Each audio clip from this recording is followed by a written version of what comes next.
Le livre de Job, chapitre 28. Il y a pour l'argent une mine d'où on le fait sortir, et pour l'or un lieu d'où on l'extrait pour l'affiner.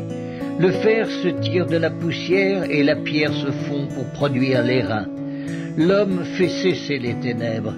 Il explore jusque dans les endroits les plus profonds, les pierres cachées dans l'obscurité et dans l'ombre de la mort. Il creuse un puits loin des lieux habités. Ses pieds ne lui sont plus en aide, et il est suspendu, balancé, loin des humains. La terre d'où sort le pain est bouleversée dans ses entrailles comme par le feu. Ces pierres contiennent du saphir, et l'on y trouve de la poudre d'or.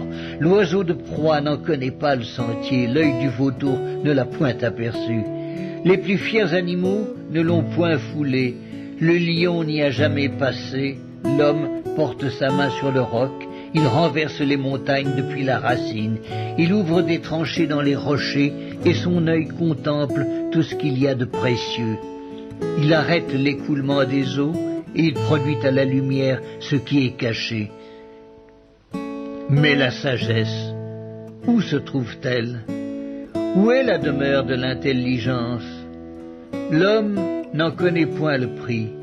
Elle ne se trouve pas dans la terre des vivants. L'abîme dit, elle n'est point en moi. Et la mer dit, elle n'est point avec moi.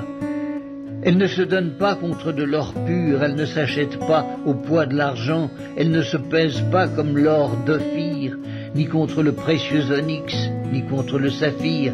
Elle ne peut se comparer à l'or ni au verre, elle ne peut s'échanger pour un vase d'or fin. Le corail et le cristal ne sont rien auprès d'elle. La sagesse vaut plus que les perles. La topaze d'Éthiopie n'est point son égale, et l'or pur n'entre pas en balance avec elle.